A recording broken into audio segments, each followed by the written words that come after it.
You are now watching the full recording of Christ-Like Christian Church Sunday Worship Service. A time of worship, word, and transformation where Jesus is at the center. Let's go deeper in His presence, grow in His truth, and walk in His purpose together.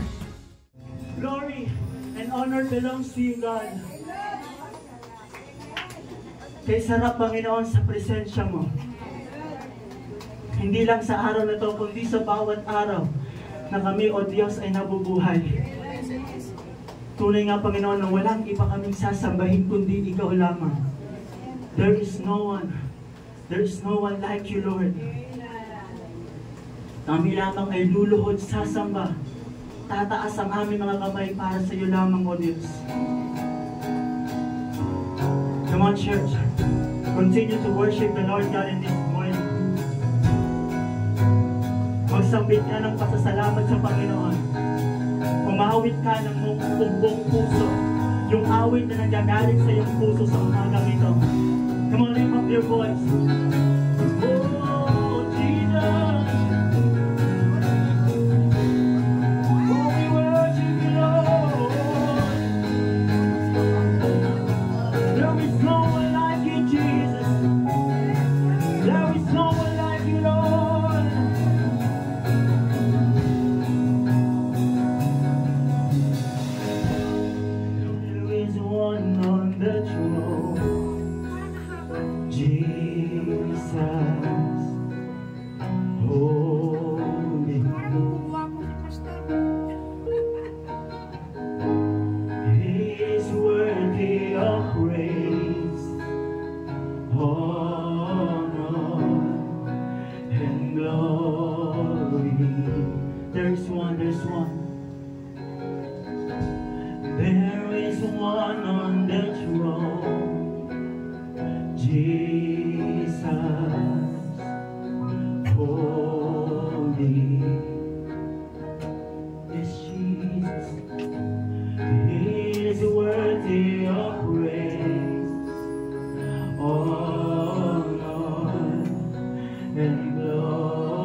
ang mga karapat-dapat sa pagsamba.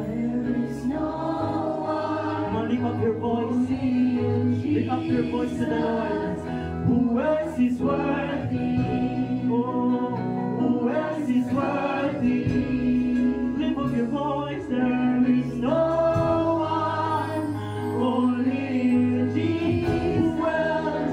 Who else is worthy? Who else is worthy? There is no one, only Jesus. Who else is worthy? Who else is worthy? There is no one, only Jesus. Who else is worthy? Who else is worthy? There is no one, only Jesus. Lamb of God, anointed one, who was and is to come, seated on the throne above. Holy,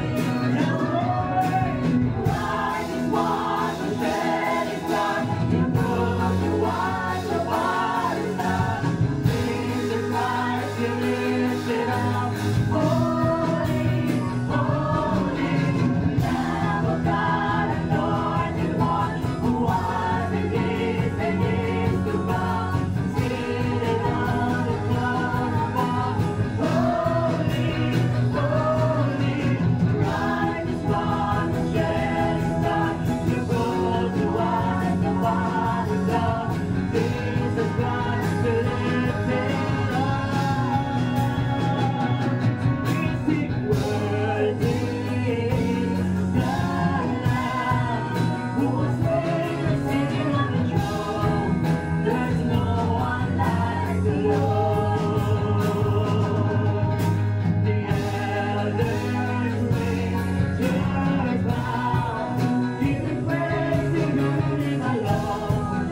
There's no one like the Lord. Worthy is the Lamb. One church that sings with one voice, one sound. There's no one like. And He is worthy to be praised and to be worshipped. The elders, angels bow, giving praise to Him and Him alone. There's no one like the Lord. Oh, worthy, worthy, worthy, worthy is the Lamb. Come on, church. Who was slain and seated on the throne. There's no one like the Lord. The elders, creatures bow, giving praise to Him and Him alone. There's no one like the Lord. Pwede ba natin itaas ang ating mga kamay? As we lift our hands to the Lord.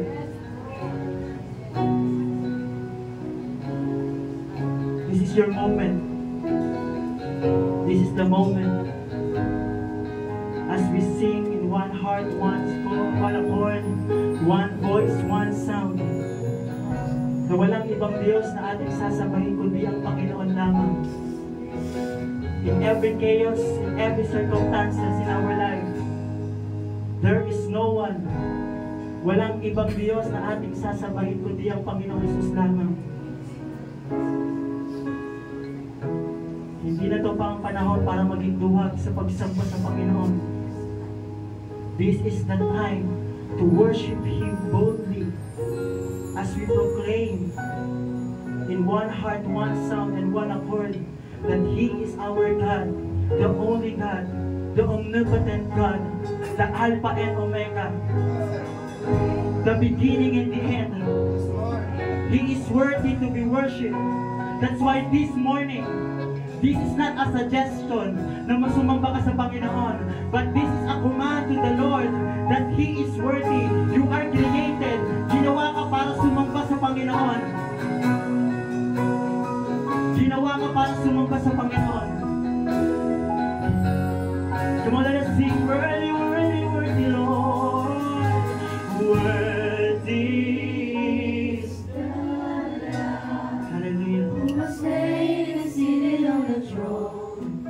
There is no one like the Lord. And earth's creatures bow, giving praise to Him and Him alone. There is no one like the Lord. We crown you King of glory. We crown you King of glory. We crown you King of glory. We crown you Lord of all. We crown you King of glory. One. We crown you King of glory. We crown you King of glory. We crown you Lord of all. We crown you King of glory. We crown you King of glory. We crown you King of glory. We crown you Lord of all. We crown you King of glory. We crown you King of glory. Our real God. Come on. We crown you Lord of all. We crown glory. We crown you.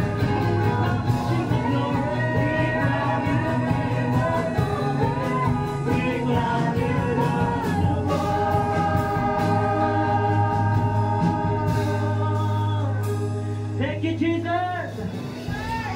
Ang ating palakpakan ng Panginoon! Yung palakpak para sa naging ng Diyos! Buhay, noon, ngayon, at magpakailanman! To God be all the glory! Thank you, Jesus! So, ngayon po, isa po sa pinakamahalaga na dapat alamin natin, kung nakalista ba yung pangalan natin sa aklat ng buhay. Siyempre po, dapat talaga ang pinaka-priority natin ay kaligtasan. Kaya po ngayon, urgent calling all faithful followers. Nasaan kayo? Nasaan? Ewan, followers po, hindi lang believers. Bakit? Kasi madalas naniniwala lang po pagka-believers pero hindi sumusunod. Pag followers, naniniwala ka na pero sumusunod ka pa. Amen po ba? Ngayon po, urgent. Bakit? Kasi kailangan na po nating kumilos. Lahat ng faithful followers, dapat sumusunod po tayo ng tapat kay Jesus. Sabihin mo sa katabi mo, "Here I am, Lord." Ay, Lord pala. Kasi nasaan ang faithful followers? Sabihin niyo, "Here I am, Lord." Amen. So now is the time. Hindi na po bukas, hindi mamaya, hindi sa susunod na taon. Amen. So manalangin po muna tayong lahat. Yes, Lord. Father God, maraming salamat po sa napakagandang umaga na ibinigay mo po sa amin. Thank you for gathering us in your presence, Lord. At narito po kami handang makinig ng iyong salita. At nawa, yung aming mapapakinggan ng mensahe mo ay tumimo sa aming mga puso. Kumilos ito sa aming puso, sa aming isip. At nang sa ganun ay maisabuhay po namin ito. Lord, we know that this message is a call. Isang panawagan para bumangon, magising at mamuhay ng emergency. Lord, nais po namin tumulong sa kaharian mo. Nais po namin maging lingkod at maging katulong mo sa pag-gather ng iyong mga anak. At narito po kami, Panginoon, na handang magpagamit sa iyo, Diyos. Tulungan mo po kami na maunawaan po ang mensahe mong ito. Ibigay mo po sa amin ang puso na handang tumugon. Hindi lang ngayon, kundi hanggang sa wakas. At Panginoon, patuloy na inaanyayahan po namin ang banal na Espiritu sa lugar na ito. Move in this place, move in our hearts and in our lives, Lord. At handa po kaming makinig at sumunod sa iyong salita. This in your mighty name, O God, we pray. Lahat po tayo masabi ng Amen. Amen. So, pasensya na po dahil sinisipon at inuubo ako, kaya medyo nahihirapan po. Patotoo lang po. Isang testimony lang po na, di ba po sabi ko po sa inyo nung nakaraan, yung mensahe po ng Panginoon, wanted perfect leader. So yun naman po ay urgent calling all faithful followers. Yung mga panahon po na yon, yung mensahe na yung nauna, talagang grabe po yung pagsubok ng Panginoon na, alam niyo po, testing talaga. Sa pagkilos niya sa buhay ko, sa buhay namin. Naalala ko yung kay Job, nung nagkasakit siya, hindi lang siya basta nagkasakit pamilya niya namatay. Tama po ba yung kanyang mga anak? Nakaka-relate po ako sa kanya kasi grabe po talaga yung pag-atake ng kaaway sa pamilya ko, sa buhay ko. Dahil sabi ko nga po nung nakaraan, ang nabanggit ko lang po ata is yung nawalan ako ng client, ilan yun, yung mga client ko na hindi nagbayad. Pero bukod po doon, wala pa po July, bago magtapos ng July, may sakit na po yung anak ko, si Ivan po. At sobrang pangamba ko po nun kasi pabalik-balik yung kanyang lagnat. Almost the whole ng August, pabalik-balik po kami sa ospital para ipa-check up yung kanyang tubo dahil nga pabalik-balik yung lagnat. Siyempre mahirap na po baka mamaya dengue pala.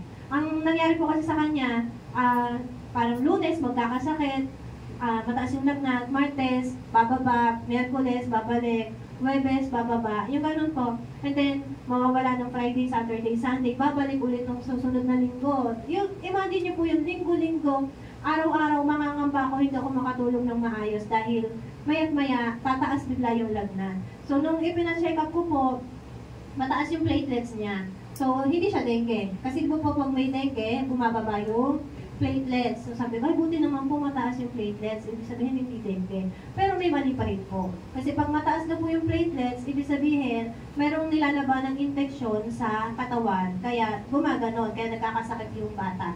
Mataas yung platelets. Nung unang test, mataas yung white blood cell.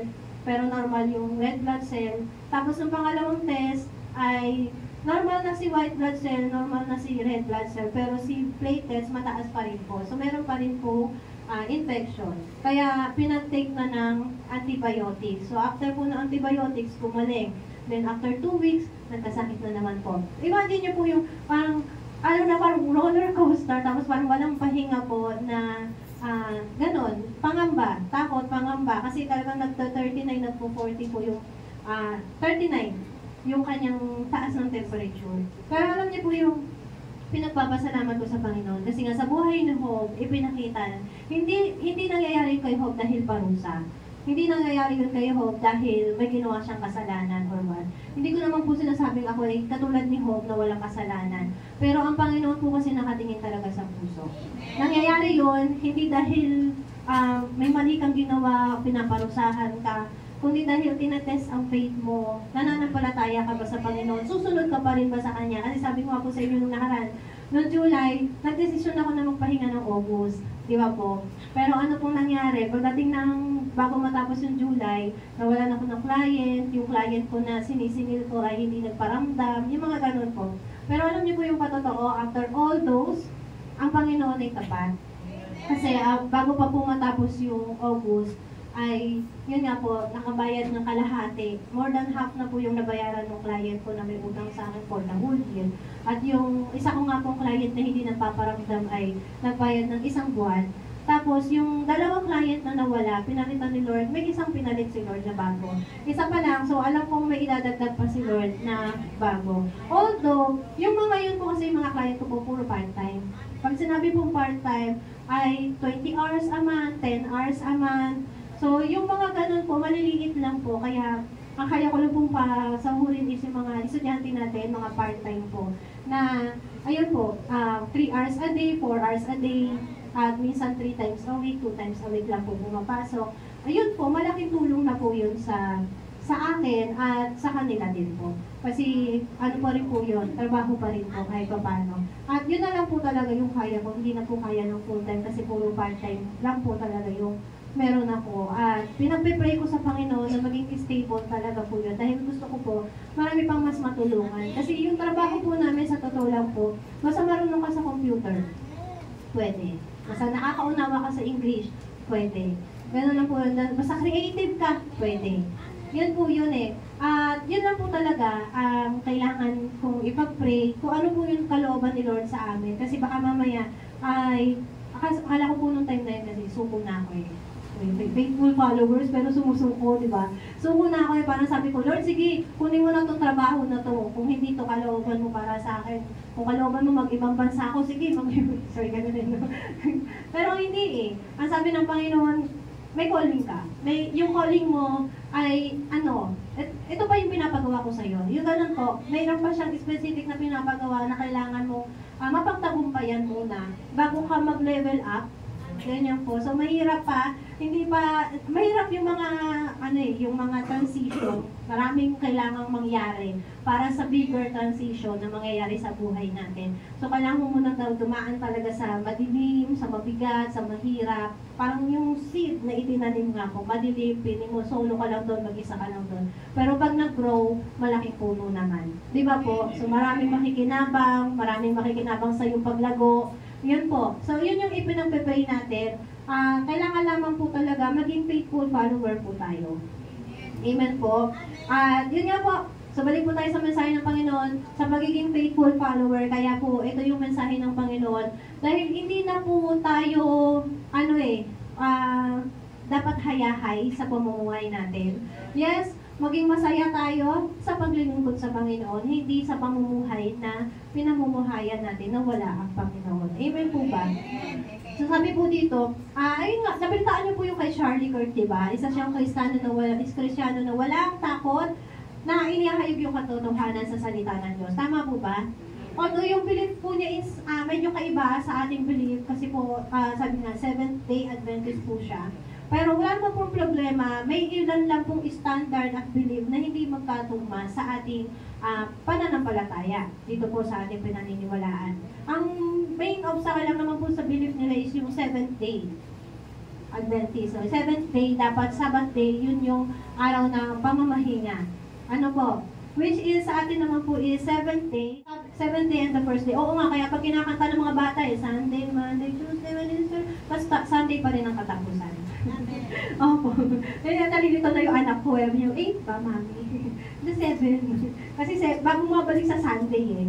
Ang dapat lamang po natin maunawaan kung ano yung nakasulat sa Biblia. Tama naman po yung Sabado ay araw ng pamamahinga. Bawal bumalaw, wala kang iaangat, wala kang tatrabahuhin. Kasi yun yung preparation para sa araw ng linggo na araw ng pagsamba.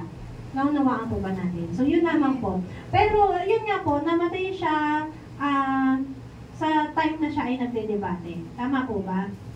Kaya nung sabi ko nun, ba't kasi kailangan niya makipagdebate at tuloy dumama yung kanyang kaaway. Parang sa isip ko po, kung hindi ka nakipagdebate, hindi magkakaroon ng problema. Ay, sorry.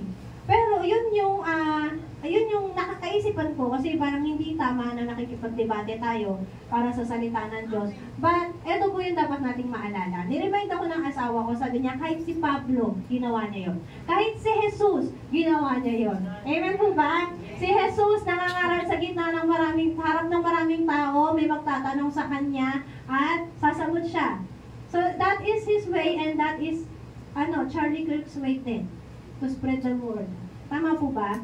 Yun nga lang, ang nagkamali lang po sa maraming tao, nung mamatay si Charlie Kirk at nakilala at pumutok yung kanyang pangalan, pumutok talaga yun, nag-trending, ay yung iba na-idolize na siya.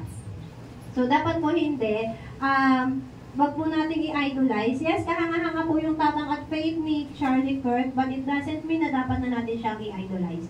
Amen po. He is an inspiration for us Christians, and that's it. Amen? Amen. Inspiration, not an idol. Amen. So, now, ang mensahe po ng Panginoon, urgent, calling all faithful followers. Kasi po, we are living in a time where distractions are louder than truth. Unawain po natin ang mensahe ng Panginoon. We are living in a time where comfort is more appealing than conviction. Mas pipiliin mo yung comfort kaysa sa conviction. But God is calling His people to be faithful, not just for a moment, but until the very end. Amen? Ito pa po yung sa dapat natin maunawaan. Napalitaan ko kasi recently ulit nakita ko ulit yung balita about dito sa pagtayo ng Third Temple. Kaya inalam ko kung talaga bang tinatayo na, baka may tinatayo na pala, wala tayong kamalay-malay, di ba? So, kasi nakita nakita na sila, may mga banner na, yung parang meron ng, alam niyo yung pag nagko-construction, meron ng banner na ganyan, may tarpaulin na eto, tayo dito ang yan yung project, yung ganon. Pero, dito po makikita natin, several organizations in Israel, especially the Temple Institute, have been working for decades. So, dekada na nilang pinagtatrabahuhan ang paghahanda para sa Third Temple. Paghahanda pa lang po. And eto na po yung mga preparations na nagawa nila. Ibig sabihin, ready na. Third Temple na lang ang kulang. So, makikita niyo po dyan. Noong 2022, yung 5 heifers nga po, red heifers, ay nadala na po from Texas to Israel. So, mahalaga po yan for the purification rituals required before temple construction can begin. So, kailangan po yan kasi yun nga po yung ginagamit pag-aalay. No? Amen po ba? So, the temple vessels and garments, yung Temple Institute, nag-recreate na ng maraming sacred items. So, recreate. Like the Ark of the Covenant, priestly garments, utensils according to biblical specifications. Yung mga nasa Bible na mga kailangan na holy or sacred items, nire-create nila. Amen po ba? And priestly training. Ibig sabihin, nagtitrain na po sila ng mga priests and Levites. So yan po, napanood ko talaga yan. Meron na silang mga na-train to ano yan, yung mga nag-trumpet, yung mga Levites na maglilingkod sa templo, at mga priests po. So lahat po yan, naka-prepare na. Ano na lang ang kulang? Templo. So bakit hindi pa nasisimulan? Ang pinaka-main obstacle po kasi ay yung Temple Mount, isa sa pinaka-controversial na religious site sa buong mundo. Doon po kasi dapat sa location na itatayo yung Third Temple. Pero bakit hindi nila maituyo? Kasi nandun po yung Al-Aqsa Mosque na at saka yung Dome of the Rock. Kaya anumang attempt po na magtayo ng Third Temple doon ay pwede mag-trigger ng matinding geopolitical conflict. Amen? Kasi bakit? Al-Aqsa Mosque ay sa Muslim po. Amen po ba? So, yan po. Bakit mahalaga yun? Kapag naitayo na po kasi yung Third Temple, doon na magsisimula, doon na upo yung labastangan at magsisimula yung iba pang mga senyales na binanggit po ng ating Panginoong Jesus. Amen? Pagdating sa huling panahon. So, ang good news, habang hindi pa natatayo o nasisimulan i-rebuild ang templo, may pag-asa pa po tayo. Sabihin mo sa katabi, may pag-asa pa na. At marami pa po ang maaring lumapit sa Panginoon Diyos. Amen po. Ang sabi po ng Panginoong Jesus sa Mateo chapter 24 verse 13, ngunit ang mananatiling tapat hanggang wakas ay maliligtas. Ang tanong, ikaw ba ay tapat? Hanggang saan? Hanggang kailan? Diba kanta yun, hanggang saan? Hanggang kailan? Ayan, huwag na ako kumanta. Sumisipon eh. Revelation chapter 2 verse 10, ang tanong ay hanggang saan at hanggang kailan? Be faithful even to the point of death, and I will give you life as your victor's crown. Even to the point of death. Kaya mo ba? Kahit mamamatay ka na, kay Kristo ka pa rin ba? Amen? Dahil pagdating po ng panahon, marami pong Kristiyano ang uusigin. Maraming Kristiyano ang pahihirapan. At mas matindi pa po ang mararanasan ng mga Kristiyano ngayon sa mga Kristiyano noon. Kung dati, sinunog sila ng buhay, pinakain sa leyon ng buhay, itinali sa mga kabayo o hayop ng buhay para lang watak-watak ang katawan, mas matindi pa po ang mararanasan ng mga Kristiyano o ng darating na panahon. Ang tanong ay, kaya mo ba? Ang sabi ng Panginoong Jesus, the time has come. The kingdom of God has come near. Ang sabi ng Panginoon, repent and believe the good news. Malapit na ang paghahari ng Panginoon.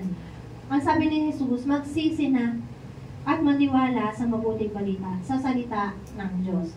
Pag sinabi mong kay Kristo ka, dapat kay Kristo ka talaga, ano man ang mangyari. Amen po ba? Kasi dumating na yung panahon eh. Maghahari ang Panginoon, maghahari ang Diyos. Pero tanong, nasa Kanya ka ba? Kay Kristo ka ba? Ang sabi po, hindi tayo dapat matakot sa darating na panahon o sa end times, lalo na kung ikaw ay na kay Kristo. Sabi naman po sa atin, magsisi ka at maniwala, manampalataya sa salita ng Panginoon. Amen po. So, sabi po sa atin dito, don't let fear silence your faith. Parang katulad ni Charlie Kirk. Kung natakot siya, hindi siya magpupunta dun sa Utah para pangaral. Tama po ba? Kung natakot siya. Pero hindi siya natakot. So, sabi sa atin, isa siya magandang example. Bukod syempre sa panahon noon, sila Pablo, sila Pedro. So, sa modern time tayo, isa si Charlie Kirk sa magandang halimbawa na don't let fear silence your faith. Amen po? Amen? So, kadalasan po kasi talaga, kapag may takot, kapag may kahihiyan, kapag may banta, nananahimik na tayo. Siguro kung si Charlie Kirk natakot, kasi may banta naman na talaga, at marami nagsasabi na ayaw nilang pakinggan si Charlie Kirk, ayaw nilang pumunta si Charlie Kirk doon sa lugar nila, marami ng banta eh. May nasa lugar siya na kung saan hindi naman talaga nananampalataya yung mga tao doon kay Jesus, di ba? Pero ang tapang niya, pumunta pa rin siya. And that ends his life. Maybe that is really the will of God. And yes, not maybe. Yun na po talaga ang kalooban ng Panginoon. Amen po ba? Kaya po ang paalala sa atin, don't let fear silence your faith. Mas malakas dapat ang ating paninindigan kaysa sa ating takot. So mababasa niyo po dyan, with Peter's weakness, a warning to us. Yung kahinaan ni Pedro ay isang babala para sa ating lahat. Bakit? Huwag po tayong tumulad kay Pedro. Yan, di ba? Ang tapang ni Pedro, desidido siya na kay Kristo siya. Handa siyang makipagpatayan. Pero nung dumating na yung panahon na dadakipin na si Jesus, he ended up. Anong dinakip na pala si Jesus? He ended up denying Christ. Not just once, but thrice. Hindi pa nga siya pinapahirapan nun. Tinatanong pa lang siya. So, basahin po natin. Sabi po dyan, samantala si Pedro ay nakaupo noon sa patio. Nilapitan siya, dito ako mababasa, nilapitan siya ng isang utosang babae at sinabi sa kanya, kasamahan ka rin ni Jesus na taga Galilea, hindi ba? Ang sagot ni Pedro, ngunit nagaila si Pedro sa harap ng lahat, wala akong nalalaman sa sinasabi mo. Una, bumunta siya sa may pintuan at nakita siya ng isa pang utosang babae. Sinabi nito sa mga naroon, ang taong ito ay kasamahan ni Jesus na taga Nazaret. Muling nagkaila si Pedro, pangalawa, isinusumpa ko, hindi ko kakilala ang taong iyon. Next tayo. Yan. Makalipas ang ilang sandali, lumapit kay Pedro ang mga naroon. Sabi nila, isa ka nga sa mga tauhan niya, nakahalata ka sa punto ng iyong pagsasalita. Sumagot si Pedro, pangatlo, parusahan nawa ako ng Diyos kung nagsisinungaling ako. Hindi ko kilala ang taong iyan. Pagkasabi nito, tumilaok ang manok. Naalala ni Pedro ang sinabi ni Jesus, bago tumilaok ang manok, 3 beses mo akong ikakaila. Lumabas siya at tumagis ng buong kapaipan. Sa totoo lang po, ang sakit nito kung ikaw si Jesus. Amen ba? Ramdam ko yung sakit eh. Ang masakla pa nga, nagsabi siya ng mga salita ng pagsumpa. Sinusumpa ko. Diba? At katulad po nito, parusahan nawa ako ng Diyos kung ako ay nagsisinungaling. Alam mo, tandaan niyo po, kung alam mo sa sarili mo na hindi totoo yung sasabihin mo, o ang sasabihin mo ay walang katotohanan talaga, kasi nagtitinay ka, maigi pang itiko mo na lamang ang bibig. Huwag na lang magsalita kesa magkasala. Kasi nakakalungkot po dito, bago pa mangyari yan, ipinaunang sabi na ni Jesus. Alam niyo, isa to sa akin nalulungkot ko din. Yung parang kahit nagbigay ka na ng warning, baliwala sa taong binigyan mo ng warning. Lumawa sinabihan mo, uy, huwag ka pupunta doon, may ahas doon ah. Nasasabihin niya sa'yo, wala naman ako doon may ahas eh. Diba? Eh, alam niyo mo ko yung ahas. Mabilis sumuksok sa kung saan-saan. Tama po ba? Magaling magtago. Huwag ka pumunta doon, may ahas doon. Huwag ka pumasok sa kwarto na yan, may ahas na yan. Pero ayaw niyo maniwala kasi wala siyang nakitang ahas. So, nakakalungkot po kasi si Pedro, nung time na to, kung mababasa po natin dito, ang sagot niya, kahit na po kayo iwan ang lahat, hindi ko kayo iiwan. Diba? Ang tapang niya, magdesidido siya. Sabi pa niya, sabi ni Jesus, tandaan mo, sa gabiling ito, bago tumalaw kang manok, 3 beses mo akong ikakaila. Pero ang sabi ni Pedro, kahit na ako'y patayin kasama ninyo, hindi ko kayo ikakaila. At ganoon din ang sinabi ng lahat ng alagad. Pero makikita po natin, after ng pangyayari na yun, nung si Jesus ay nililitis na, nagtago sila. Kanya-kanya silang tago. Amen? Tapos si Pedro, yes, naglakas loob siya na sundan si Jesus para maalamin kung ano na yung nangyayari kay Jesus. Pero, yun nga yung nangyari. Itinanggi niya si Jesus, hindi lang isang beses, kundi 3 beses. So makikita po natin, hindi pa siya pinahihirapan. Si Jesus pa lang yung pinahihirapan doon, pero siya nanonood pa lang. Tinatanong pa lang siya, kasamahan ka ni Jesus, kilala mo si Jesus, kaysa ka ni Jesus. Hindi ang sagot niya. Nanumpa pa nga at nagsumpa pa ng parusahan nawa ako. Amen po ba? So wag po natin tutularan si Pedro pagdating sa bagay nito. Sabihin mo sa katabi mo, ikaw ay kay Kristo ka. Hindi dapat optional lang. Hindi dapat situational lang. Kay Kristo ko kasi masaya. Kay Kristo ko kasi ito maganda yung nangyayari sa church. No? Tapos pagdating ng problema na, pagsubok na, mawawala na ng kung ano-ano, wala na rin, alis na, ay hindi ko kalala yan. Hindi ako taga dyan, hindi ako sumasama dyan. Hindi po, kakalungkot yun pagka ganun. Dapat, kung kay Kristo ka, desidido ka dapat, sigurado ka, panindigan mo. Amen po ba? Dapat sa lahat ng panahon, kay Kristo ka. Yan ang sabihin mo po, ha? Sa lahat ng panahon, kay Kristo ka.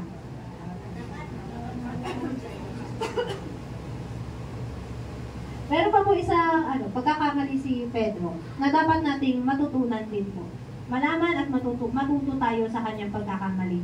Kung natatandaan po natin, bago umakyat si Jesus sa langit, kinausap niya si Pedro. 3 beses siyang tinanong ni Jesus, Pedro, mahal mo ba ako? Alam niyo po ba yun? 3 beses siyang tinanong, di ko naman pa nilagay dyan. At 3 beses po din siyang sinabihan ni Jesus, feed my sheep. Tend my sheep, feed my sheep. Yun po ang sabi ng Panginoon kay Pedro. Sa mga tanong nga po, nalungkot na si Pedro eh. Kasi ikaw ba naman tanongin ng 3 pare-parehas na tanong? Ibig sabihin, pinagdududahan ka. Paano ka naman hindi pagdududahan? Katulad niyan, kahit napatayin kasama, hindi ko kayo ikakaila hindi pa ka pinapatay. Kinaila na. Di ba? Di ka pa kami nahihirapan, di pa kinatanggalan ng kuko, di ka pa pinuputulan ng daliri, kinaila mo na si Jesus. Naunawa po ba natin, huwag natin siya tularan sa bagay na ito. Amen. Ano pa ba? So, napakalaki po ng responsibility na ibinigay ni Jesus kay Pedro bilang leader ng mga alagad. Kasi nga po, aakyat na si Jesus sa langit at si Pedro na po yung maiiwan ng mga ngalaga, mangunguna, mag-guide, maglili doon sa mga maiiwan na alagad. Amen? Pero yun nga po, kahit siya na yung leader, dumating pa rin yung pagkakataon na siya ay nagkamali. Sabi po dito sa Antioquia, makikita, wala. Ayan. Yan po, makikita po natin kung ano yung pagkakamaling nagawa ni Pedro. At nandito na rin po si Pablo nito. Subalit nung dumating si Pedro sa Antioquia, harap-harapan ko siyang sinaway. Si Pablo po ito nagsasalita. Sapagkat maling-mali ang kanyang ginagawa yun. Dahil bago dumating ang ilang sugo ni Santiago, siya ay nakikisalo sa mga hintil. Subalit, nung dumating na ang mga iyon, lumayo na siya at hindi na nakisalo sa mga hintil. Dahil sa takot niya, sapagkat na nagnanais na tuliin din ang mga hintil. At gumaya naman sa kanya ang ibang mga kapatid doon na mga Hudyo. Pati si Bernabe ay natangay ng kanilang pagkukunwari. Nang makita kong ang kanilang ikinikilos ay hindi ayon sa tunay na diwa ng magandang balita. Sinabi ko kay Pedro, sa harap nilang lahat. Kung ikaw na isang Hudyo ay namumuhay na parang hintil at hindi bilang Hudyo, bakit mo ngayon pinipilit ang mga hintil na mamuhay gaya ng mga Hudyo?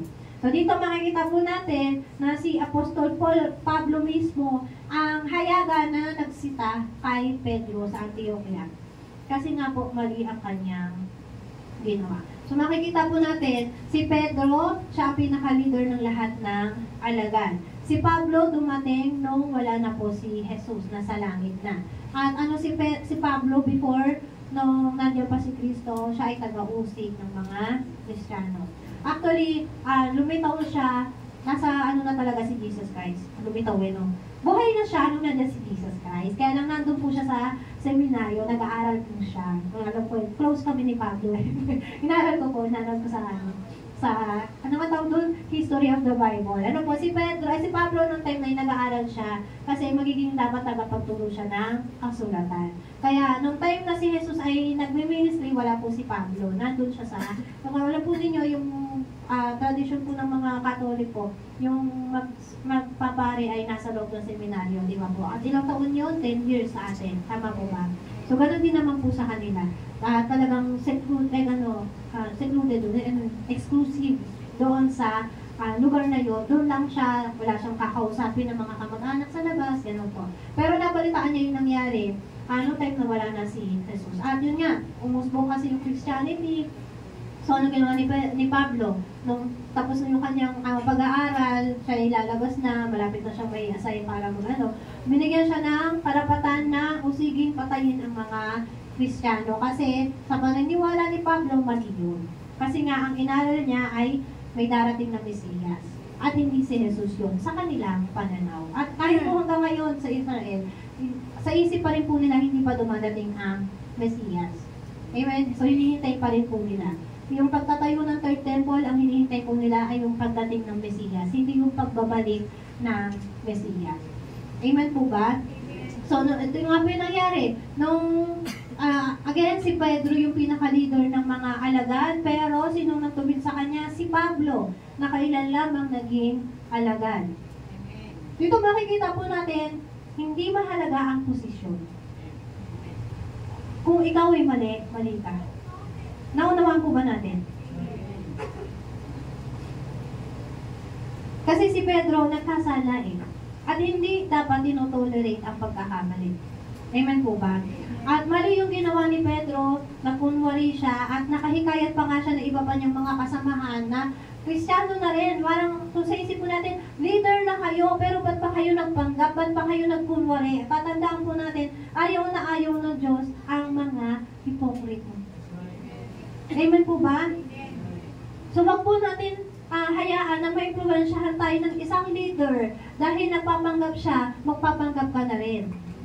Dapat tayo, Kristiyano, alam mo kay Kristo ka, hindi mo kailangan magpanggap. Ano yung mga example nito? Kristiyano ka, tapos yung mga kaklase mo sa school o kasamahan mo sa trabaho, hindi Kristiyano. At para lang magkaroon ka ng kaibigan, maging in ka sa kanila, magpapanggap ka hindi Kristiyano. Naunawan po ba natin? O di ka naman, ipinakilala mo Kristiyano ka, pero ito yung gusto nila. So, makakompromise ang faith mo kasi gagawin mo yung mga gusto nila. Para lang hindi ka mawalan ng kaibigan. So, hindi po tama yun. Amen? So, malinaw po ang salita ng Panginoon. Huwag po tayong mamuhay na katulad ng mga hindi Kristiyano. Kung Kristiyano ka, mamuhay kang Kristiyano. Amen? At dito po makikita po natin na although, si Pedro ang pinaka-leader ng mga alagad, ay hindi naman po siya nagkaroon ng galit kay Pablo. Amen? So kung siguro si Pablo natakot siya dahil si Pedro ang pinaka-leader, pang-angat sa kanya, ay siguro mananahimik na lang siya. Pero dahil alam niya na mali yung ginagawa, kinurek po niya. Ang takot sa tao at paghuhunwari ay nagiging hadlang sa katotohanan ng salita ng Diyos. Kung kahit kailan po, ayaw na ayaw talaga ng Diyos yung mga paghuhunwari. Ang gusto po ng Diyos, lagi tayo maging totoo. Sa damdamin, sa isip, sa salita, at sa gawa. So dati rin po ako naging katulad ni Pedro, sa totoo lang po. Kasi takot ako na mahusgahan, takot ako na maiwan o layuan ng mga kaibigan. So mas pinipili ko pong i-please sila, yung bang dapat lahat ng gagawin ko ay sang-ayon sa kanilang pananaw o kagustuhan. Kasi pagka nag-ano ka na ng Christian, ang corny mo naman, ginagano na agad. Ito po yung mga time ng kabataan. So, mas ginawa ko parang para hindi masyadong makornihan. Kung ano yung gusto nila, gagawin ko din. Yung mga ganon po. Pero dumating po ako sa point na hindi ko na halos kilala yung sarili ko. Kasi nga, lahat ng ginagawa ko dapat nakadepende sa kanila. Dapat gusto nila, dapat sang-ayon sila, dapat matutuwa sila. Ganun lagi. So, dumating yung time na hindi ko na alam sino ba ako. Ano ba talaga yung gusto ko, ano ba talaga yung mga hilig ko, ganyan. Kasi baka mamaya, ayun na, naisip ko, yung hilig na nila yung hilig ko. Yung ganun po, di ba? Yung gusto na nila yung gusto ko. Kaya tanong, gusto ko ba talaga yun? Yun po yun eh. So, dumating po yung time na yun, at nahirapan ako. So, nung dumating po na, reflect na ganyan, tanong na rin ako kay Kristo kung ano ba talaga po yung gagawin ko. So, sinabi niya magpasa ako, sumunod sa Kanya. At nung time na yun, syempre, mahirap kasi parang walang mag-guide sa'yo, walang mag-guide sa akin, kung ano ba yung gagawin ko, ganito, wala pong parang di group leader na tinatawag natin ngayon, yung malalapitan mo, kasi ganito, nahihirapan ako, yung wala akong matanungan na, nahihirapan ako kasi mga kaibigan ko, ganito, so lahat ng mga ganong problema ko, kay Lord ko lang talaga, nasasabi. And thankfully, salamat sa Panginoon, dahil every time nakakausapin ko na sa mga ganong situation, sinasagot niya po ako. Although, hindi naman ako baliw. Hindi mo parang nakausap ko yung sarili ko. Sumasagot siya through, mahirap i-explain eh.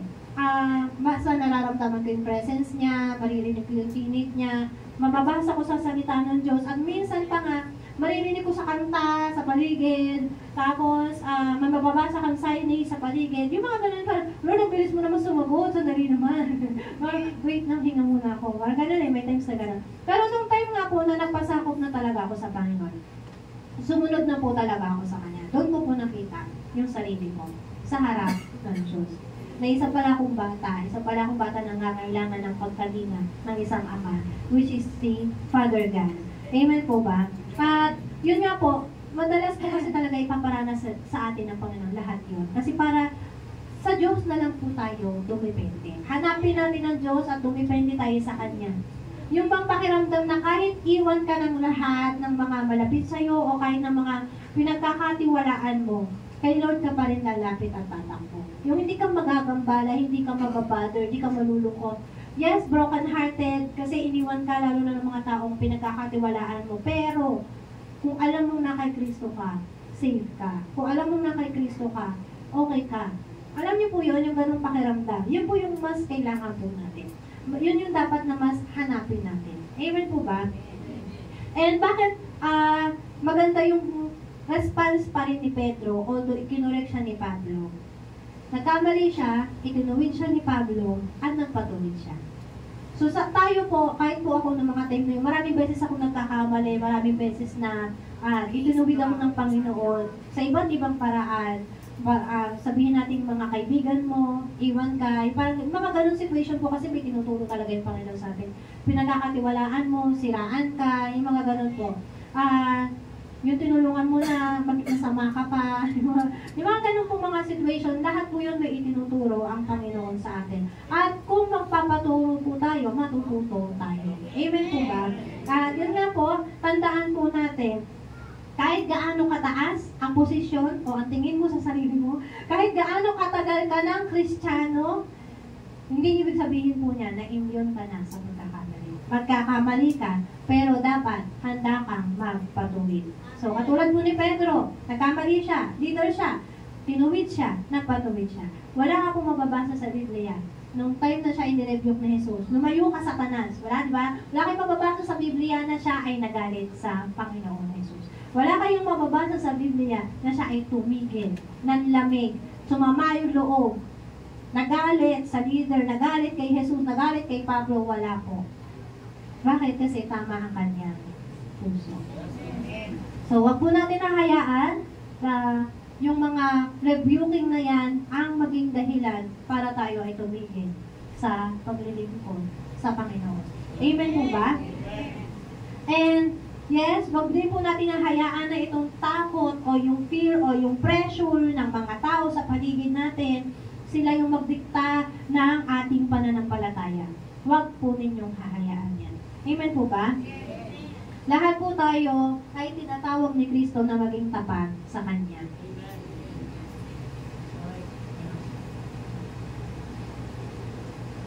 And yun po, isa din sa dapat natin matutunan sa buhay ni Pedro nga, huwag natin hayaan na ma-compromise yung ating faith. dahil lamang po sa gusto nating i-please yung ating kapwa. Dapat ang i-please po natin ay ang ating Panginoon. Amen po ba? Amen. Amen. So, isa pa po sa balikan po natin yung about sa rebuking. Hindi nga po natin siya nakita na nagalit, sumama yung loob. Amen po ba? Pero ang nakakalungkot po sa panahon natin ngayon, kung makikita niyo po, ito nakakatawa sa funny part sa rebuking experience ni Peter. Public. Nirebuke siya ni Jesus, public. Nirebuke siya ni Pablo, public. Ibig sabihin, maraming tao ang nakakarinig. Pero alam niyo po, sa panahon natin ngayon, private mo nang i-rebuke, galit pa sa'yo. Private mo nang i-rebuke, sama ka pa. Bakit? Kasi mali po ang puso. So, pag, sabi nga, kapag mali ka. Huwag ka lang magalit. Amen ba? Huwag ka magalit kung mali ka eh.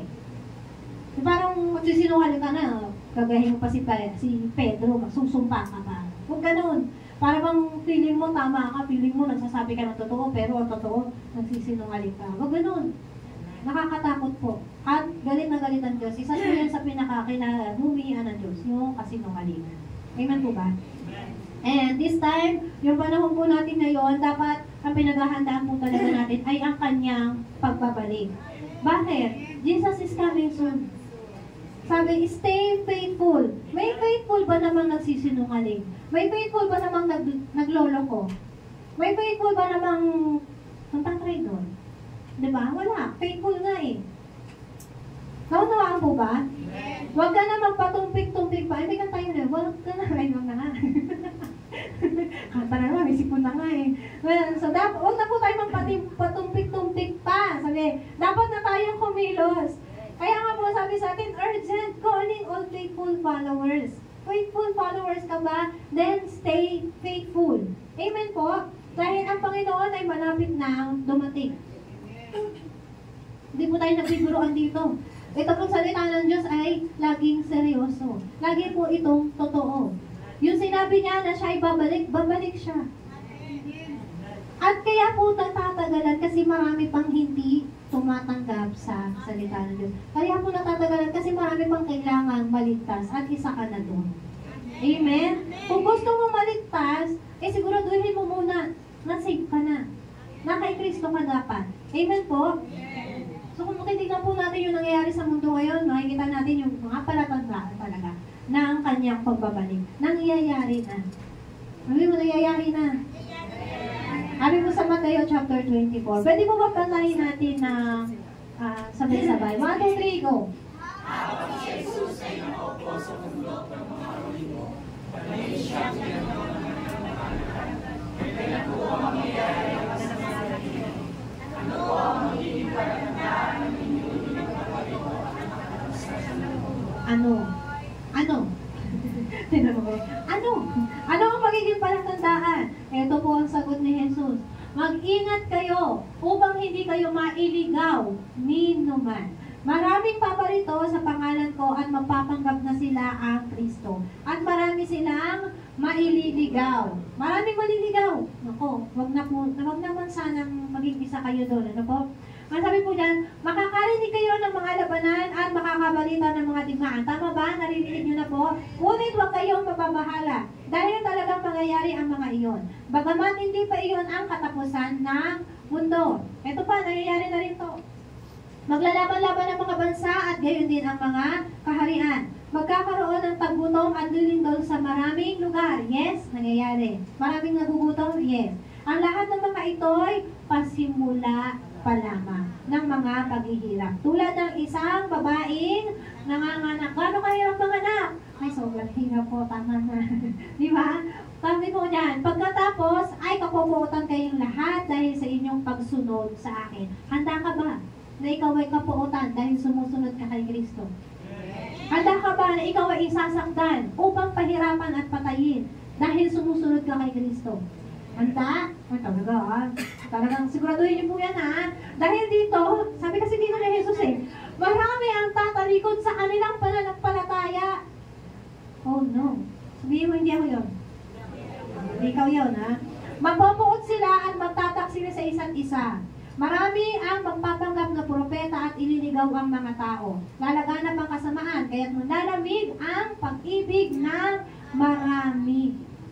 So, wag po natin hayaan na maging malamig ang ating pag-ibig. Ngunit ang mananatiling tapat hanggang wakas ay maliligtas. At ito pa po, isa sa mga senyales o tanda. Ipapangaral sa buong sanlibutan ang magandang balitang ito tungkol sa kaharian ng Diyos upang magsilbing patotoo sa lahat ng mga bansa. At saka, darating ang wakas.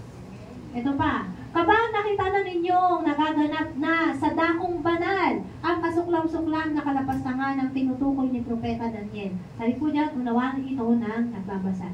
Ang mga nasa Judea ay dapat tumakas, papunta sa kabundukan. Ang mga nasa bubungan ay huwag nang mag-aksaya ng panahon na kumuha pa ng kahit ano sa loob ng bahay. At ang nasa bukid ay huwag nang umuwi upang kumuha ng balabal. Ano? Sinasabi, tumakbo na. Sa mga araw na iyon, kawawa ang mga nagdadalang tao at mga nagpapasuso. Ipanalangin na ninyo na ang inyong pagtakas, again, sinasabi ng Panginoon, tumakas ka lang. Tumakas eh. Pagdating ng panahon na to, huwag mapataon sa taglamig o sa araw ng pamamahinga. Sapagkat sa mga araw na iyon, syempre pag araw ng pamamahinga, nandito tayo noon. Sumasamba tayo sa Panginoon. So kung nataon sa araw na iyon, kamusta naman? Sapagkat sa mga araw na iyon, ang mga tayo magdaranas ng matinding kapighatian. Higit pa sa naranasan mula nang likhain ang sanlibutan hanggang sa ngayon. At hindi na mararanasan pa kahit kailan. At kung hindi, pinaikli ng Diyos ang mga araw na iyon, walang taong maliligtas. Pinaikli pa pala ni Lord, di ba? Ngunit, alang-alang sa mga hinirang. Sinong hinirang? Paiigliin ng Diyos ang mga araw na iyon. Amen. Salamat sa Panginoon. At sabi nga po, kung may masasabi sa inyo narito ang Kristo o naroon siya, huwag kayong maniniwala. Sapagkat may lilitaw na mga huwad na Kristo at mga huwad na propeta. Magpapakita sila ng mga kamanghamangang himala at mga kababalaghan upang iligaw kung maaari maging ang mga hinirang ng Diyos. Saan mga hinirang ng Diyos? Pati kayo maililigaw kung hindi kayo tapat. Amen po ba? So maging tapat. Tandaan ninyo, ipinagpauna ko nang sabihin ito sa inyo. Kaya kung sabihin nila sa inyo, naroon siya sa ilang, huwag kayong pumunta roon. Kung sabihin naman nila, naroon siya sa silid, huwag kayong maniniwala. Amen. Ito pa, sapagkat darating ang anak ng tao na parang kidlat, mabilis, na kumuguhit mula sa silangan hanggang sa kanluran. Kung nasaan ang bangkay, doon nagkakatipon ang mga buwitre. Pagkatapos ng kapighatian sa mga araw na iyon, magdidilim ang araw, hindi magliliwanag ang buwan, malalaglag mula sa langit ang mga bituin, yun yung tinatawag natin na falling star. Falling star yun. Hindi, talagang ano yun, ma-comment, ganyan. Mayayanig ang mga kapangyarihan sa kaluwakan. Amen po ba? Ito pa isa. Pagkatapos, nilitaw sa langit ang tanda ng anak ng tao at mananangis ang lahat ng mga bansa sa daigdig. Makikita nila ang anak ng tao na nasa alapaap at dumarating na may dakilang kapangyarihan at kadakilaan. Sa hudyat ng malakas na tunog ng propeta, susuguin niya ang kanyang mga anghel sa 4 na sulok. May sulok pala ang daigdig. At titipunin nila ang mga hinirang mula sa lahat ng dako. May sulok po ang daigdig. Sabi dyan, meron eh. Flat earth. Naniwala, no? Tandaan ninyo, magaganap ang lahat ng mga ito bago maubos ang salin dahil ito ang tinutukoy ko dyan ay yung Israel. Amen? So, di ba po may gera doon? Bago daw po maubos yung mga nando, magaganap na ang mga palatandaan na sinabi ng Panginoon. Nilipas ang langit at ang lupa, ngunit ang aking mga sinasabi ay tiyak na nananatili. Pero ito po yung dapat natin tandaan. Sa araw at sa oras na yon ay walang nakakaalam. Kahit ang mga anghel sa langit o maging ang anak man, ang ama lamang ang nakakaalam. Amen. Amen?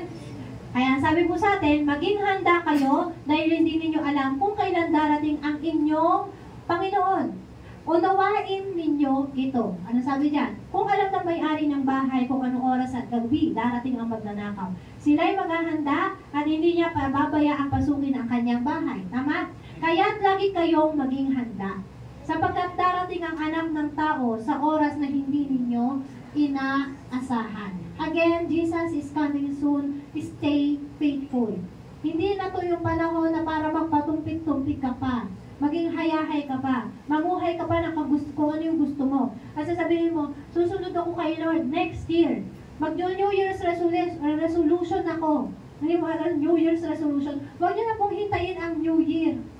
Dapat ngayon na. Hindi mamaya, hindi bukas. Amen mo ba?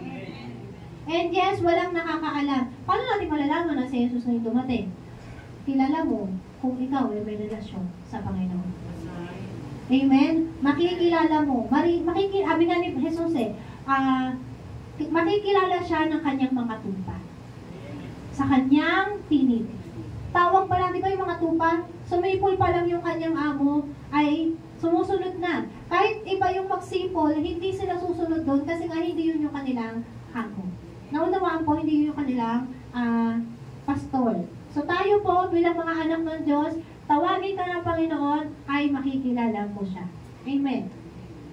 Sabi po, ang lahat ng may pantinig ay makinig. Ang sino mang itinakdang mabihag ay mabibihag nga. Ang itinakdang mamatay sa tabak ay sa tabak nga mamamatay.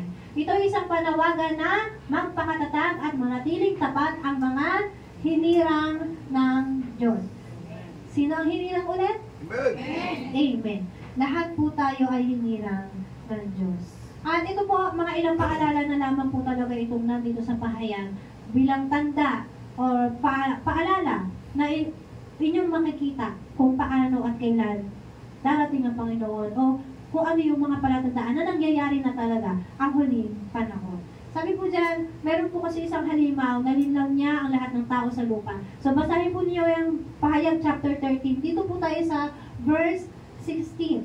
Sa pilitang pinatataka ng ikalawang halimaw ang lahat ng tao sa kanilang kamay o sa noo. Maging sila'y dakila o hamak, mayaman o mahirap, alipin o malaya.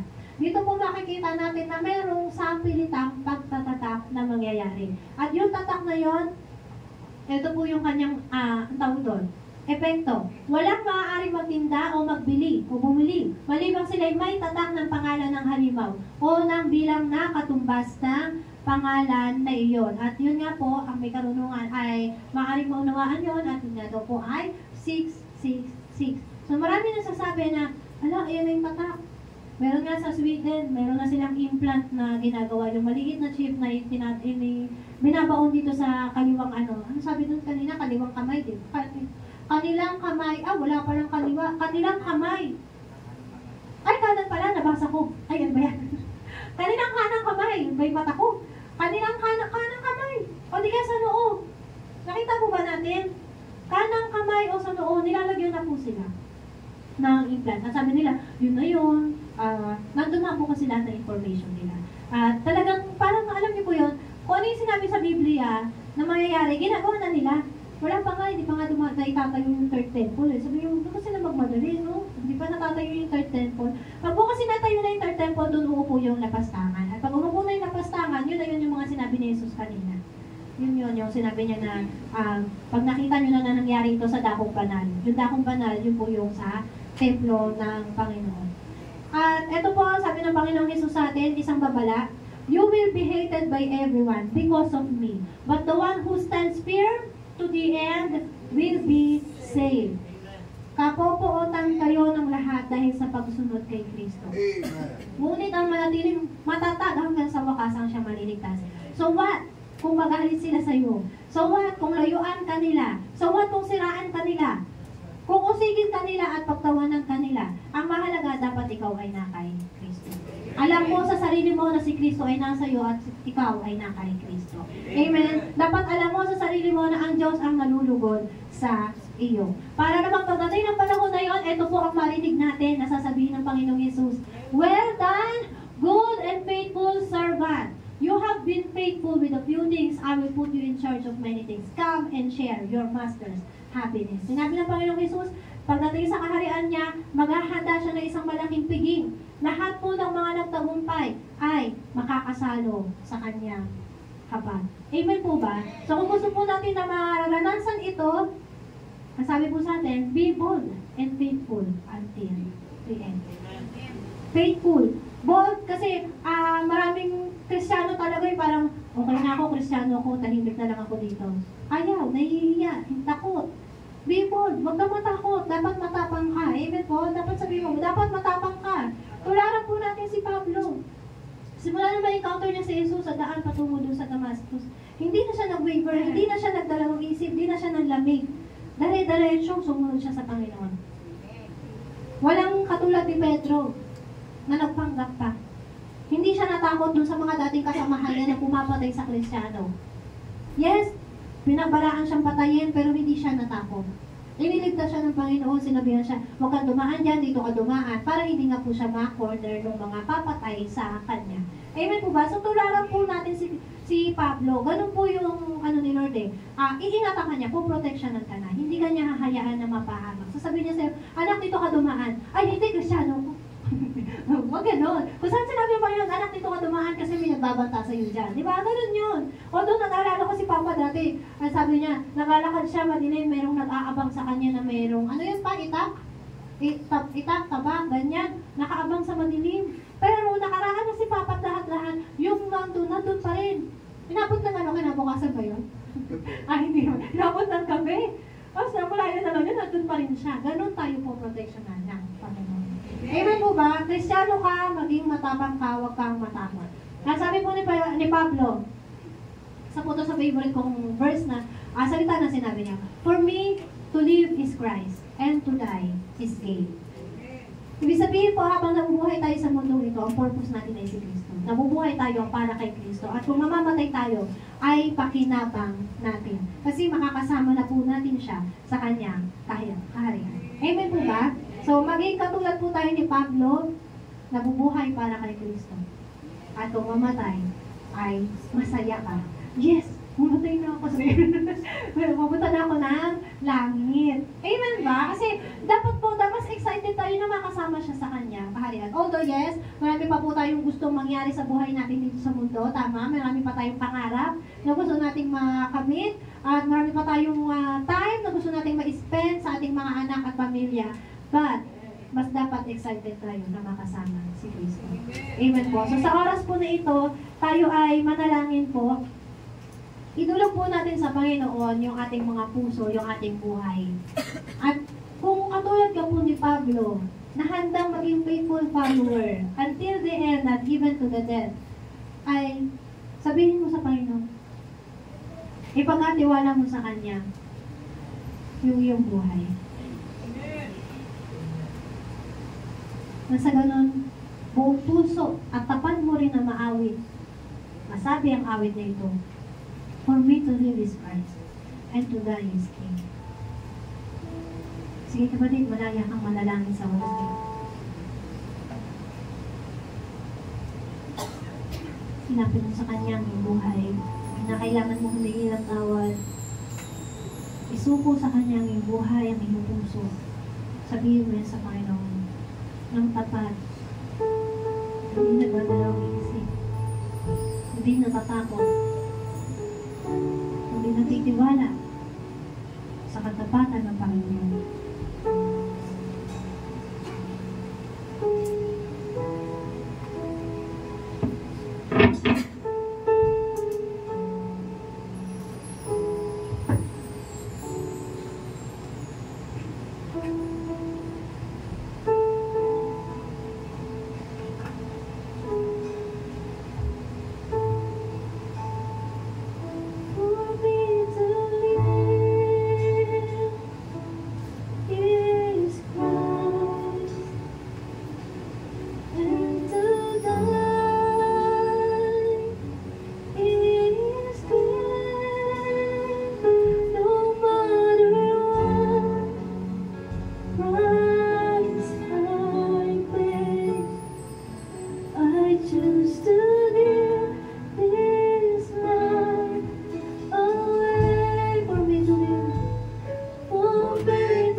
alam ko dahil makakasama na kita.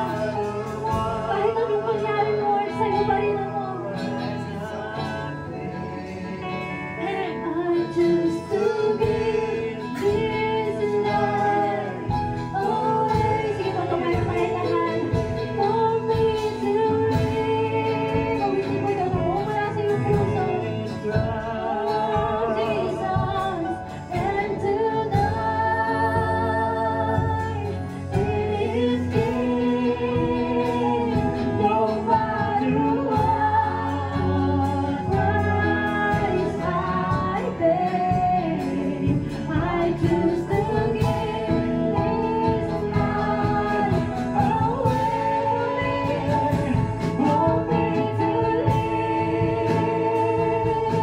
is Christ, and to die is gain. No matter what price I pay, I choose to give this life away. For me to live, is Christ, and to die is gain. No matter what price I pay, I choose to give this life away. For me to live, is Christ. Sa Panginoon na mula sa puso mo, na buong pagtatapat. Oh, Jesus, sa'yo naman kami. No matter what price I pay, I choose to give this life away. For me to live is Christ, and to die is gain. No matter what price I pay, I choose to give this life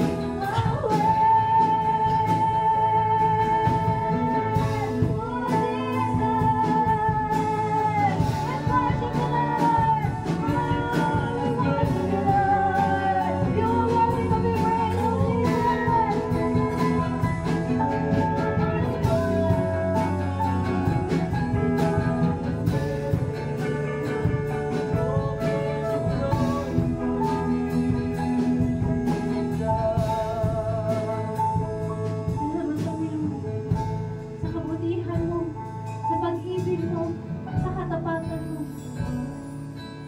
O Diyos, sa mensahe mo na aming napakinggan, narito ang iyong mga anak. Nakikita mo po ang batid mo po, laman ng puso at isip ng bawat isa. Alam mo, Panginoon, kung sino yung handang magtapat sa iyo hanggang sa dulo. Alam mo, Panginoon, kung sino yung handang mamatay para sa iyo. Alam mo, Panginoon, kung sino ang magiging tapat hanggang kamatayan. Kaya Panginoon, tinitiwala ko po sa iyo ang puso, ang isip, ang buhay ng bawat isa sa amin. Tulungan mo po kami na maging tapat. Tulungan mo po kami na mabuhay na naaayon sa iyong kalooban. O Diyos, tinitiwala po namin sa iyo lahat sa aming buhay. Dahil kung kami lang po, hindi po namin ito kaya. Yung mga pagsubok, maaari po kami umatras agad. Sa mga problema, maaari po kami sumuko agad. Pero Panginoon, dahil sa iyo, narito kami. Dahil sa iyo, lumalaban kami. Dahil sa iyo, nagiging matatag kami, Panginoon. Kaya patuloy mo po yung tinitiwala ang bawat isa sa amin. Ikaw ang kumilos. Ikaw ang sumama. Ikaw ang gumabay. Ikaw ang magtuwid. Linisin mo po bawat isa sa amin. Na sa ganon, pagdating ng panahon, ay makita mo po kami. At makita ka namin. Ang iyong buong kalwalhatian ay makita po namin. Masaksihan po ng bawat isa sa amin. At makasama kami sa iyong kaharian. O Diyos, alam po namin na kailangan mo po kami.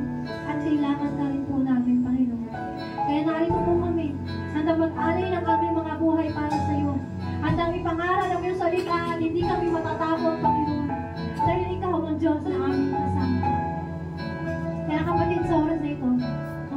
puso mo, maaari mong awitin ito. For me to live is Christ. For me to live is Christ. Sige, kapatid, lakas mo, tinig. And to die is gain. No matter what price I pay, I choose to give this life away. For me to live.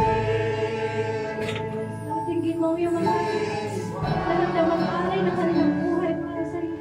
Na nabubuhay para sa iyo. At handang mamatay para sa iyo. Samahan mo po yung mga anak sa oras na ito. Gabayan mo po kami, Banal na Espiritu. At proteksyonan niyo po ang bawat isa ng mga anak po na narito sa oras na ito. Gabayan at proteksyonan po. Nasa lahat ng mga pamuhay pa rin na naaayon ng kalooban.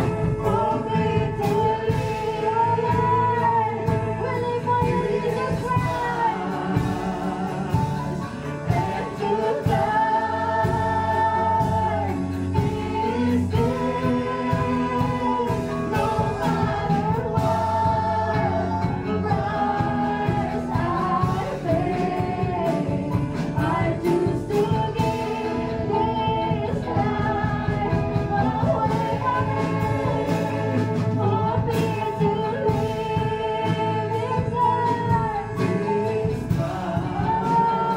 Christ, and to die is gain. No matter what price I pay, I choose to give this life. For the last time, I sing for me to live.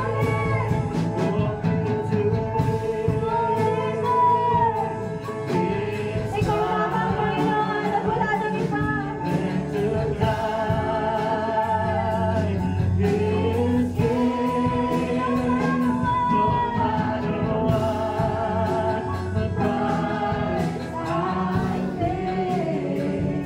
I choose to give this life away. No matter what price I pay, I choose to give this life away. No matter what price I pay, I choose to give this life away. Thank you, Jesus. Thank you, Holy Spirit. Thank you, Father God. Sige, kapatid, magpasalamat ka sa Panginoon. Dahil ngayon, taglay mo ang proteksyon ng Diyos. Taglay mo ang Banal na Espiritu na siyang gagabi sa iyo para mamuhay na naaayon sa kanyang kalooban. Para makapamuhay na handang mamatay para sa Diyos. Para makapamuhay ng tapat hanggang sa wakas. Salamat o Diyos, salamat sa iyong Banal na Espiritu, salamat sa iyong mensahe, salamat sa pag-ibig at katapatan mo, Panginoon. We thank you, Lord, we thank you, Father God. In the mighty name of Jesus, lahat po tayo magsabi na, Amen! Praise God!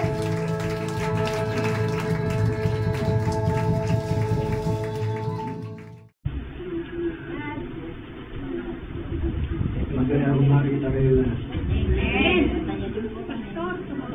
At opo, luminisip dati Korean ang pagka. Sabi no, kung bago ako umalis, ang lord nito eh. Pero Korean ang Panginoon. Salamat sa Panginoon dahil ipinakita niya sa akin yung malaking kaibahan dito at doon. Kung ako ang tatanungin, masarap mabuhay doon. Amen. Dahil kompleto, no? Lalo na pag kami trabaho. Nakita ko rin doon yung pamumuhay ng maraming tao. Pero mas na-intriga ako sa mga Pilipino pagdating doon. Doon ang mga Pilipino, hindi mo na kinakailangan ikayatin papunta sa Diyos.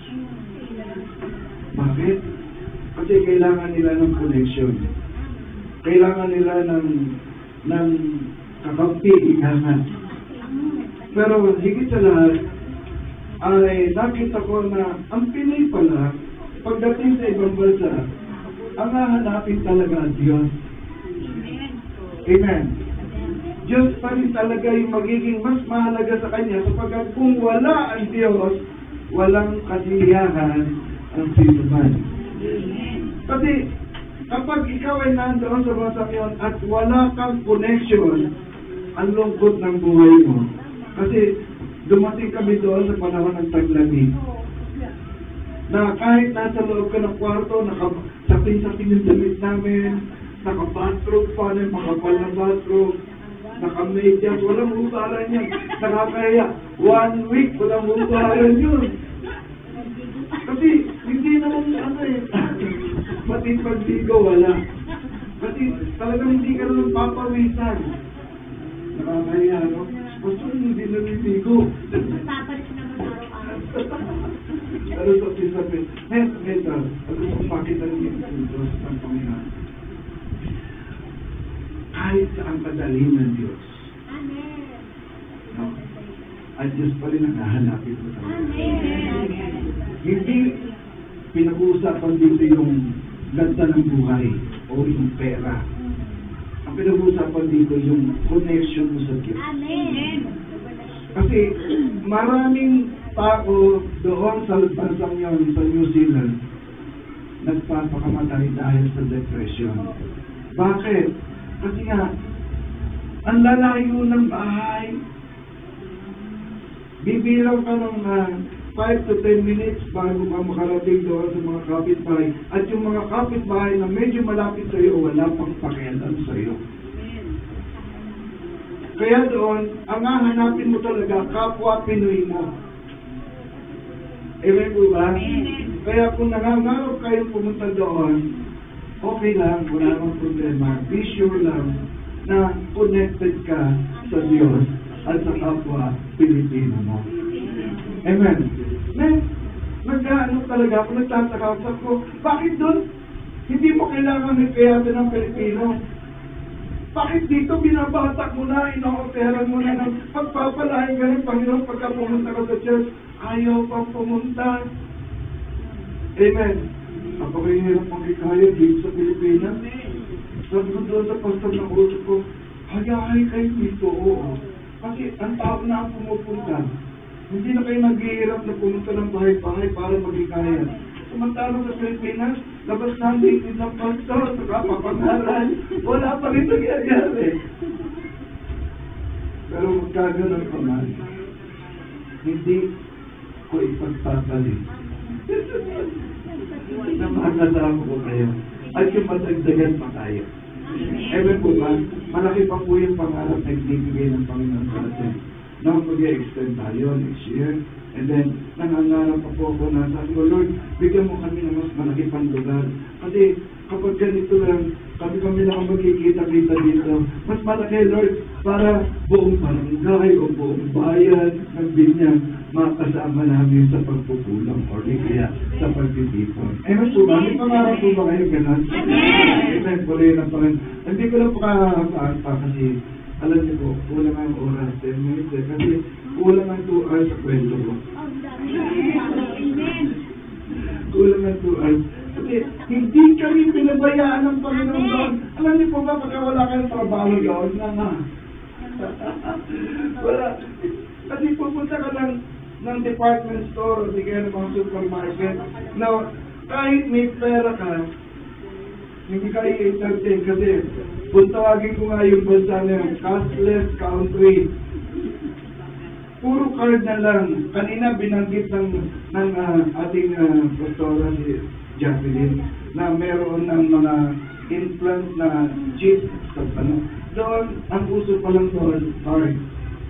Kailangan meron kang debit card or kung ano bang card na pwede mong gamitin sa transaction para wala kang pangamba na makakakuha ka ng mga paninda. May pera kami mag-asawa, pumunta kami doon, ano. Pagdating namin, may 5 minutes pa ako, yun, salamat naman.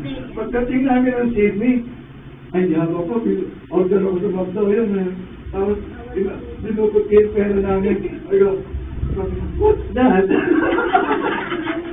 Sabi nung sasera, what's that? So, I pay for that,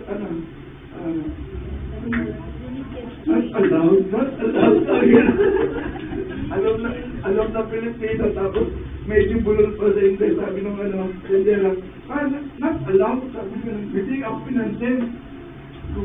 Ay, this is my money, you change that. Kasi, pwede rin tanggapin kung ang ibabayad ko ay yung Australian dollar. Hindi kilala yung Philippine money. Pag ko kasi may iba ka pera dyan, meron, US dollar. Dinukot naman na US dollar. Not allowed, change that. Sabi ko ng pera. Ang gusto, Australian dollar. Wala. Samantalang ang Pinoy, kahit ano ibigay mo, tatanggapin. Bigyan kita ng Indonesian dollar, but tuwa ka pa, no? May remembrance na. Basta kung ano ibigay sa Pinoy, masaya. Sila, hindi. Kaya dapat talaga maging Pinoy ka na lahat ng mamamayan sa buong mundo. Para makakita tayo ng mga Pilipino, ng mga Pilipino, ng mga pogi, ano? O, ito pa siya pogi. Okay, tuloy na natin sa mga kapatid. Salamat sa Diyos, ibinalik kami rito, punong-puno kami ng inspirasyon na nakita namin yung kaibahan. And then, ang isa pang himalang ginawa ng Panginoon sa akin. Wayat akong pumalis. Hindi ko rin talaga pinabayaan ng Panginoon. Binigyan kami ng maraming kaibigan para maranasan namin yung buhay doon. Pero sabi ko nga, iba pa rin ang sumusunod. Iba pa rin ang makasama kayo.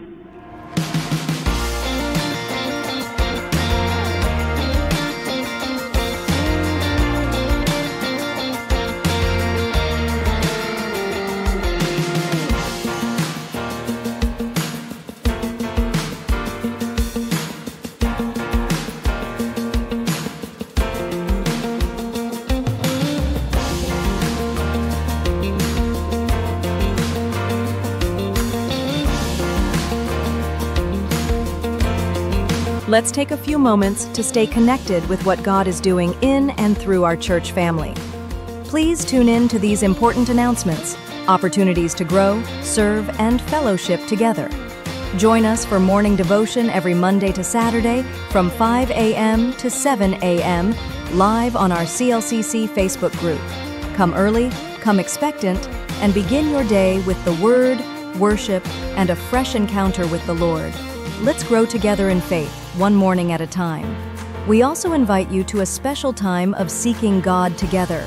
Join us every Friday night from 7 p.m. to 8:30 p.m. for our prayer and Thanksgiving gathering.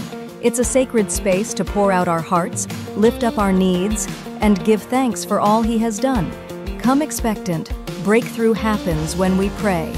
And for our young champions, don't forget Amazing Kids, happening every Saturday from 9 a.m. to 11 a.m. right here at CLCC. It's a fun, faith-filled time designed especially for children ages 6 to 12, with Bible stories, songs, games, and lessons that build strong foundations in Christ. Your kids will love it.